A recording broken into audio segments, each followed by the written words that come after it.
They laughed when the obese bride fell off the wagon until the rancher lifted her and said, "You're safe now." Dead River, Wyoming Territory, spring of 1881. The wind rolled over the hill outside the town like it had something cruel to say. It carried the laughter of 200 townsfolk gathered on the ridge for what was whispered about all week, the fattest bride Dead River's ever seen, marrying for land, not love. The hill was thick with wild grass and judgment. Chairs were set in crooked rows, but no one sat. They all stood, hands on hips or arms crossed, waiting for the sideshow they had come to witness. They did not bring flowers. They brought smirks. At the crest of the hill stood Sam Crane, arms folded, gold tooth glinting in the sun. The local mine boss, dressed like a gentleman, but looking like a man who never said thank you and never meant I do. He tipped his hat to the crowd, soaking in the moment like he owned it. And maybe, to him, he did. The wagon approached, pulled by a weary-looking mule, creaking under the weight of its passenger. Miriam Boyd sat stiffly inside, hands clenched over a bouquet of daisies that had started to wilt. Her dress was tight across her chest, too many seams doing too much work. Her cheeks were red, but not with joy. She smiled, small and shaky, like a girl trying to believe she still had a choice. As the wagon reached the edge of the flattened grass, the left wheel sank. Soft earth, careless planning, maybe fate. The mule brayed, jolting forward. Miriam slipped. First came the scream, then the silence, then the laughter. Her body hit the ground hard, rolling once, then settling with her arms awkwardly beneath her. Her white dress tore at the hem, muddied with brown and green. Her veil snagged on the wagon spoke, pulling her head back before it snapped free. Gasps turned to guffaws. A boy shouted, "She cracked the hill!" Another voice echoed, "That's one way to make an entrance." Miriam lay still. Her eyes were open, but she did not move to get up. Her mouth trembled. Her bouquet lay beside her, crushed like a joke that went too far. Sam Crane did not move. He took a single step forward, then stopped. His face hardened as though embarrassed. He adjusted his vest, looked to the crowd, and said nothing.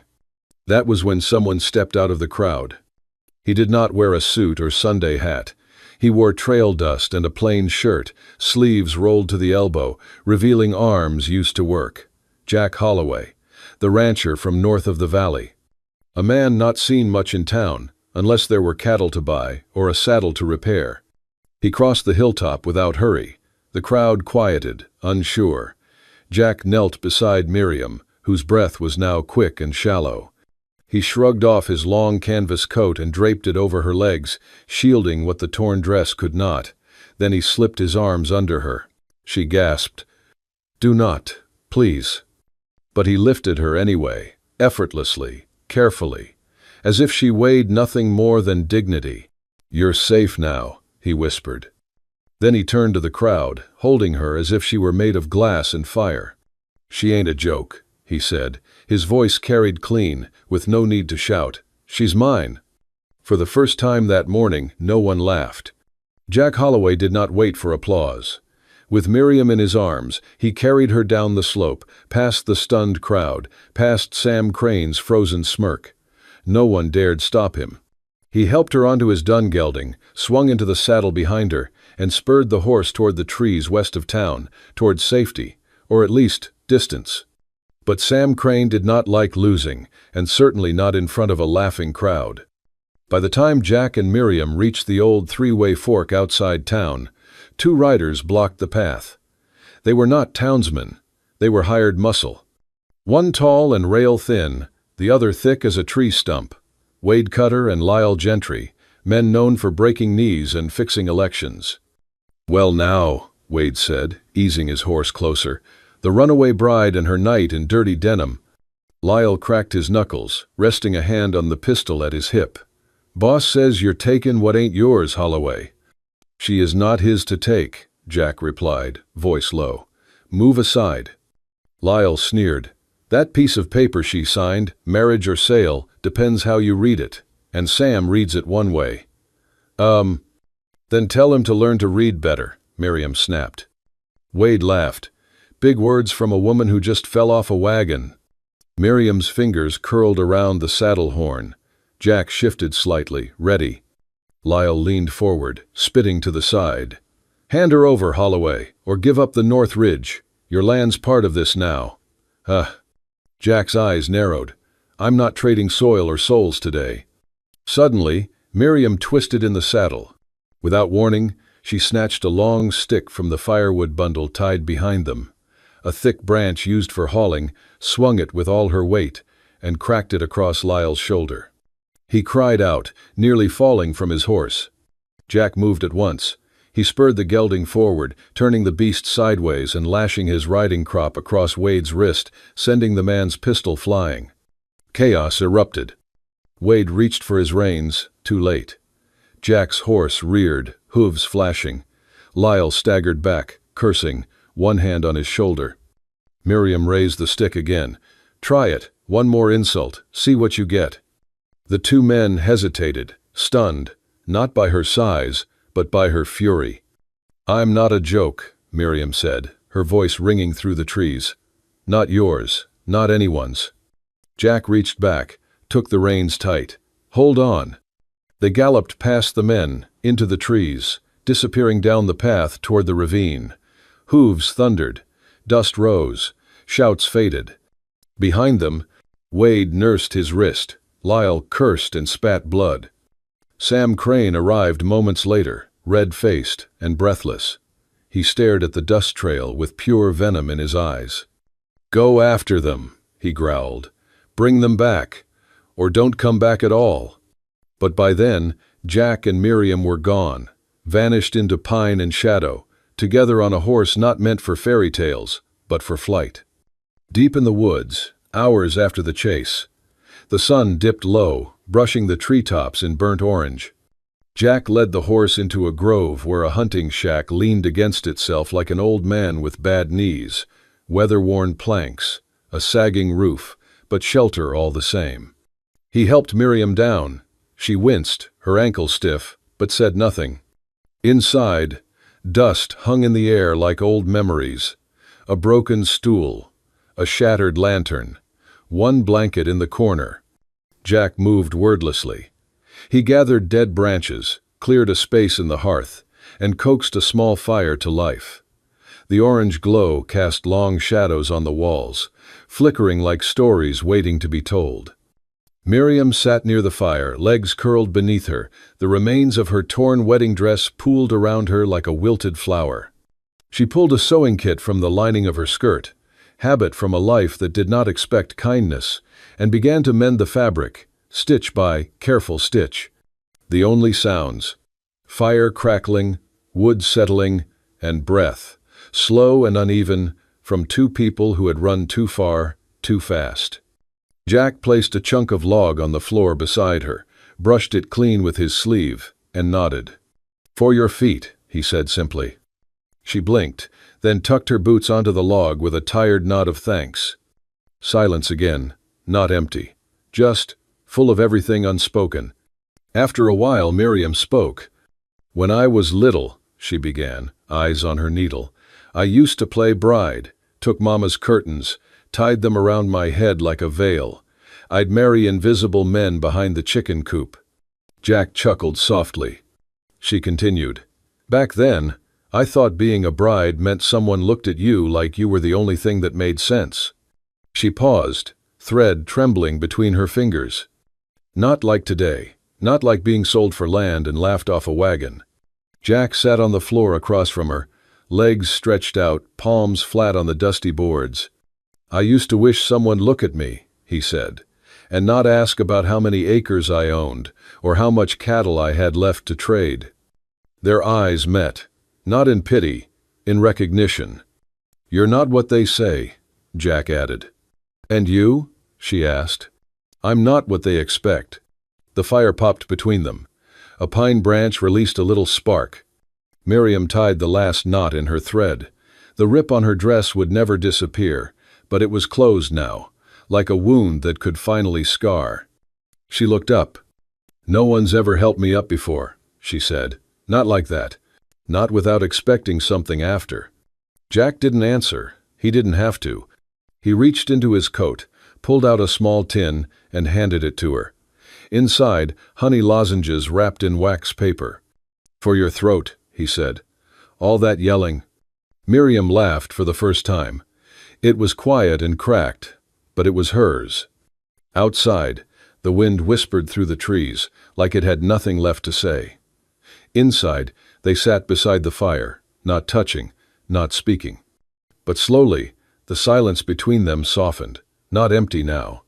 Full, warm, alive. The sun hadn't yet burned through the morning fog when Jack and Miriam reached a small roadside town nestled near the edge of the woods. It was no more than a sawmill, a trading post, and a few squat buildings painted in yesterday's colors. They tied their horse behind the store and stepped inside the general store, bell jingling soft over the door. Miriam walked slow. Her dress was patched from the night before, her hands rough with dust. She didn't say a word as Jack picked out coffee beans, jerky, a tin of beans, and a cloth sack of oats. Then she stopped. By the front door, tacked crooked to the wood frame, hung a single copy of the Dead River Weekly. The headline read, "Cow Bride Escapes, Wanted with Her Rancher Lover." Below it, a grainy image of her, mouth open mid-fall, dress torn, face streaked with mud. Miriam didn't speak. She reached out, slow and deliberate, and pulled the paper free. She folded it once, then again, until it fit into her palm like something broken and private. "They don't know," she murmured. "They don't know I raised 50 hens by hand after Daddy died, that I sold eggs door to door to keep the farm, that I bartered feed with Reverend Kane's wife and boiled water for a year because the pump broke." She looked up at Jack. "But they'll remember the mud, always the mud." Jack didn't speak. He stepped outside, reached into his saddlebag, and pulled out a small, square piece of polished metal, a shaving mirror, cracked in one corner. He handed it to her. "Clean your face," he said gently. "They see what they want. I see who I'm with." Her hands trembled slightly as she wiped her cheeks. Then she folded the mirror and tucked it into her apron. They didn't linger. But halfway down the dirt road out of town, Jack glanced behind them. 3 riders. Dust trails. Long guns. He muttered under his breath, "Sam hired bounty men." Miriam looked back too. "What do we do?" "We don't fight," Jack said. "We vanish." He snapped the reins. The horse charged forward. Trees blurred past. Wind slapped Miriam's veil as she clung to his waist. A gunshot cracked behind them, loud, clean. A branch exploded to their left. "Down." Jack veered right, toward a half-forgotten path veiled by brush. "Hold tight." The woods thickened. Jack ducked low, one hand guiding the reins, the other snapping branches into the trail behind to mask their tracks. "Keep watch for a gully, on the left," he called. When the drop came, it was sharp and full of loose shale. Jack dismounted halfway, led the horse, then turned to help Miriam. But she had already slipped, tumbled to one knee, palms dragging across stone. Jack rushed to her, crouching low. She winced but shook him off. "I'm not weak." "I know," he said, brushing pine needles from her sleeve. "But right now I need you alive." She let him carry her for a dozen steps. Then she walked on her own. By the time the riders passed overhead, they were crouched under a fallen log, breaths shallow, cloaked in dusk and dust. The pursuers vanished. Only hoofbeats echoed faintly into the distance. Night fell. They reached a ridge. There, hidden among evergreens, stood an old cabin, low-roofed, slate chimney, the kind built with hands that once believed in roots. Jack pushed open the door. The smell of dry pine and long memory hit them both. Inside was dust and silence. A stove in the corner, a rusted lantern, a blanket folded over a chair like someone left in a hurry and meant to return. Jack struck a match. Fire lit the dark. Miriam stood beside the table. She unrolled the newspaper, spread it beside a yellowed photo pulled from her bodice. In the photo, Her father grinned beside a chicken coop. Her fingers brushed his smile. I won't be their joke anymore. Jack shut the door. The fire caught strong. No one's laughing now, he said, voice low. Now it's your story to tell. They reached the cabin just after dusk. The climb had been steep, but neither of them spoke of the ache in their legs or the scrape on Miriam's elbow. Jack pushed the door open, and dust floated in the air like memory. It was a small house perched high in the hills, so high it felt like clouds could knock at the window. Time had bent the wood, but the bones were strong. A tree bloomed just outside, an old peach tree with late blossoms shaking in the wind. Miriam stared. That tree's blooming out of season. Jack nodded. She always did that. Just stubborn, I guess. She? My mother planted it, he said. Said it reminded her that late doesn't mean never. Inside, the kitchen was neat. Worn, yes, but clean. The firewood was stacked. The kettle rested upright. The broom leaned where it had always leaned. You keep this place like someone still lives here, Miriam murmured. Jack didn't look at her. I come up once every winter, light a fire, clean the stove, pretend I'll smell her biscuits again. Not because I believe it, just so she's not completely gone. Miriam touched the edge of the table, rough with old scratches and new polish. You ever bring anyone up here? No, he said, only you. That night, the wind scraped the roof like it was trying to whisper secrets. The fire cracked low.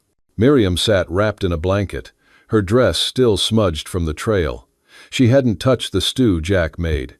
Instead, her eyes kept searching the corners of the room like they were waiting to accuse her.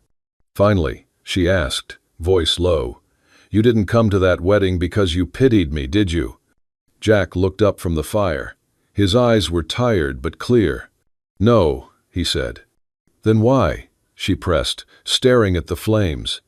Why pick me up like I was worth something when the whole town laughed? Jack stood and pulled something from his saddlebag, a small tin box. He sat beside her, opened it, and took out a worn handkerchief. Inside was a folded paper, yellowed with time, and a broken biscuit, nearly dust now. I had swamp fever 4 winters ago, he said, laid out behind Thompson's pasture, half out of my mind. Everyone thought I was done for. No one came close. Miriam's brow furrowed. That was you? The fevered man we heard about at the Boyd place? He nodded. Most folks ran. Your father tried to shoot a coyote near the coop and found me half frozen. You were the one who came out, didn't you? With a kettle and bread? I don't even remember, she whispered. Well, I do, he said. You handed me this. He held up the biscuit piece. Didn't know who I was, didn't ask, just said, It's not much, but don't die hungry. Then you walked away. I couldn't say thank you, couldn't say anything, but I never forgot. She stared at the biscuit. Her hands were still. You kept it? Some people keep gold, Jack said. I kept the moment someone saw me human when I didn't even look like one. The firelight danced between them. Then slowly, Miriam reached for his sleeve and gently lifted the edge. There, near the elbow, a long, pale scar stretched. Fever burn? She asked. Scratched myself falling. Infection got in. She placed her hand over it, warm against his skin. If I was worth saving then, she said, her voice thick, then maybe I'm worth loving now. Jack didn't move, didn't speak. He only looked at her like she had just stepped from a legend he'd been waiting to believe in. Outside, the wind paused. The fire cracked. The tree whispered. Inside they sat, 2 people no longer running from the world, just waiting for morning to find them as they were, alive, seen, remembered. Morning broke soft and gold over the cabin on the hill, but Miriam Boyd was already dressed before the sun touched the windows. Her wedding dress had long been folded away, replaced now by a plain brown skirt, and her father's old vest, brushed clean and buttoned to the neck. Her hands, once made for kneading dough and feeding chickens, held a letter, ink still wet. She turned from the window. Jack was at the stove, frying something that crackled in the pan. "I'm going back," she said. "He didn't ask where. He didn't need to. I already sent a letter to Mr. Halberd," she continued. "My father's lawyer. He still owes me a favor, and he's got proof Sam faked that contract. No more hiding. I'm not running from a man who bought me like cattle and still expected gratitude." Jack flipped the pan off the flame. "You sure?" "No," Miriam said, "but I'm done being quiet." He didn't argue, just nodded and reached for his coat. "Then I'll walk behind you." They rode into Dead River at high noon. The streets slowed as they passed, murmurs rising like summer gnats. Women stopped sweeping their porches. Men leaned off fence posts. And there, outside the town hall, Sam Crane waited in his fine black coat like a vulture dressed for church. "Well, well," he sneered, arms spread like a bad host. "The bride returns. Thought you'd be too ashamed to show your face." Miriam didn't flinch. Her boots hit the ground with calm thuds. She stepped past Jack, holding a thick envelope. "I'm not here to fight," she said, "just to set the record straight." Sam snorted. "That so? Come back to sign your vows, then?" "No." She handed the envelope to the clerk beside the door. "These are affidavits, dated correspondence, and handwriting analysis, all confirming that contract you waved around was forged. You coerced me. My father never consented, and I never signed it willingly." Sam's face twisted. "You think a piece of paper's gonna save you?" he spat. "You think a crooked lawyer and that cowpoke you bedded will make anyone believe your lies?" Jack stepped forward but didn't speak. Miriam stood tall. "I don't need belief, just law, and the law says forced contracts don't hold." Sam lunged then, fast and stupid. His hand raised like thunder, fingers curled toward her throat. But Jack was faster. He caught Sam by the wrist mid-swing, twisted gently, not enough to break, just enough to make the pain hum like a warning. Jack leaned in close. His voice was low, calm, without a hint of rage. "You touch her again, and you'll find out what real humiliation tastes like. And I won't use my fists. I'll use facts. I'll use truth. You won't walk out of here with your reputation intact. You might not walk out at all." Sam's face drained white. Sheriff Thomas, who'd been watching quietly from the porch, stepped forward. "I believe that's enough. Mr. Crane, you'll be coming with me for questioning, and I suggest you don't run, because the truth's catching up to you either way." Sam yanked his arm free and backed down the steps, red-faced and sputtering. Miriam didn't wait to watch him go. She turned, shoulders square, chin up, and walked straight down the courthouse steps, past the gasps, past the gawking faces, past the same people who once laughed when she hit the ground. Jack followed, just a step behind, always her shadow, not her shield. A woman in the crowd murmured, "That's the girl from the hill." Another whispered, "She don't look broken now." Miriam heard them, but their words didn't touch her. She walked through town like it was hers. Because today, it was. The scent of yeast and cinnamon rolled down Main Street like a morning hymn. Dead River stirred slow these days. Slower, softer, almost kinder. And much of that shift started at the corner of Barlow and 2nd, where the windows of a little bakery steamed up with something more than heat. It was hope. Flour-dusted, slow-rising, warm as sunlight hope. Miriam Boyd had painted those windows herself. Pale blue trim, streaked in places, with daisies along the corners that refused to be symmetrical. The sign above the door wasn't finished, just a hand-chalked slate that read "Open," with a smudge of flour across the corner like punctuation. The doorbell stuck sometimes, and the floorboards creaked like a memory, but it didn't matter. Because every morning before sunrise, Miriam was there. Hair tied back, sleeves rolled, hands buried in dough like it held the world. The air smelled of cinnamon, nutmeg, sometimes just plain butter and resolve. Her apron was always wrinkled, her cheeks always flushed, her eyes never once looked back. And they came. The same townsfolk who once lined a hill to watch her fall now stood quietly in line, coins in hand, heads low. They bit into crusty bread and mumbled apologies between chews. They nodded thanks without always meeting her eyes.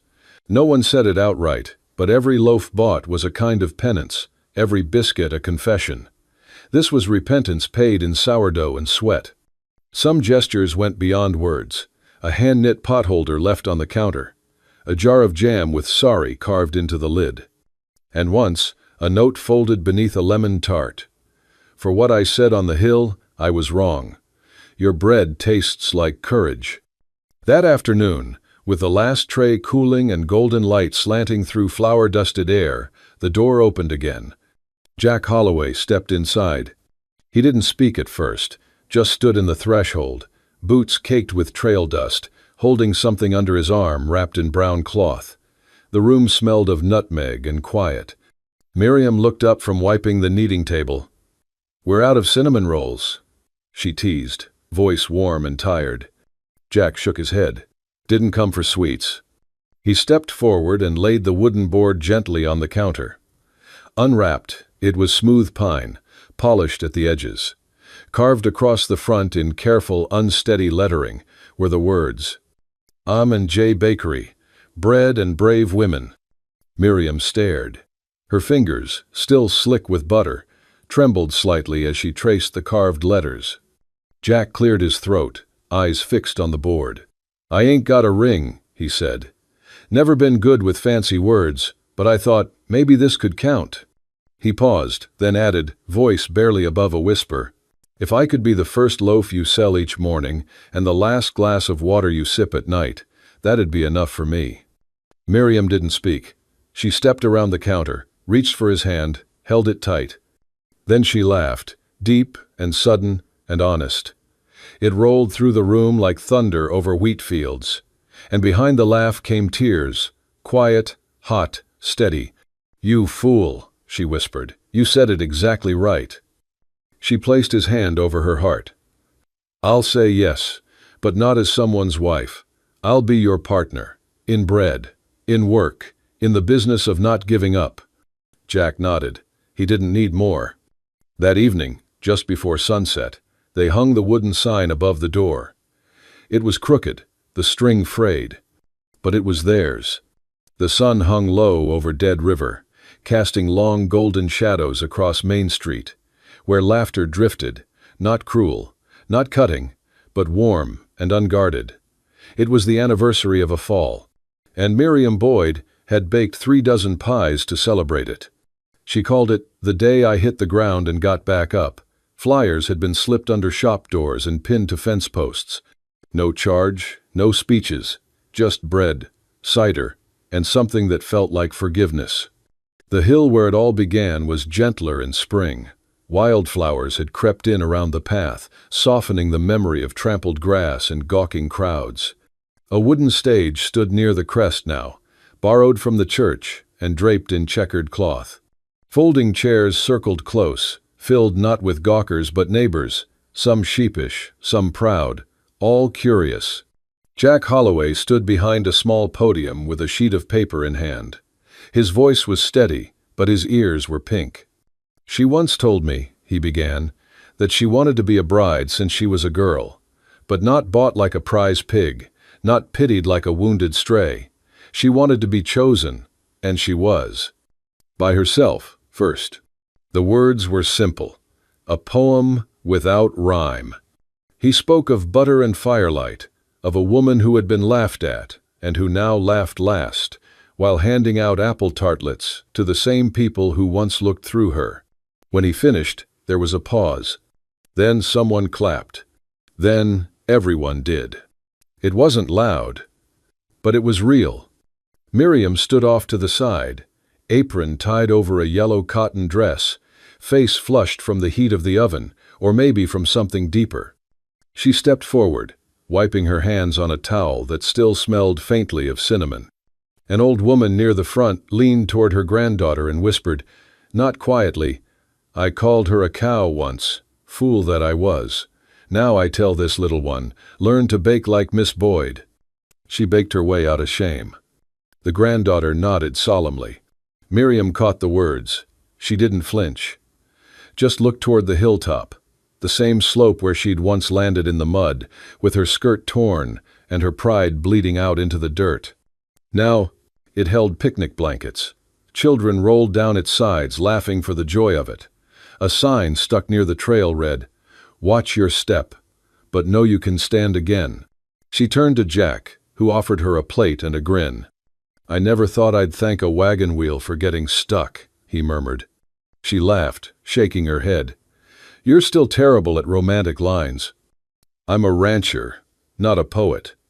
She stepped up beside him, looked out at the crowd, their mouths full, their shoulders relaxed, their eyes no longer narrowed with judgment, but softened with time. And then she said, loud enough for every last soul to hear, "They still laugh sometimes. They might always laugh, but this time, it's different." She glanced at Jack, then back to the hill, now bathed in the soft orange of evening. "Because I'm the one telling the story now. I decide where it starts, where it ends. I'm not the punchline. I'm the one still standing." Silence. Then another wave of claps. A child ran up to hand her a drawing, stick figures holding loaves of bread under a blue sky. The tallest one wore a big white apron and a smile.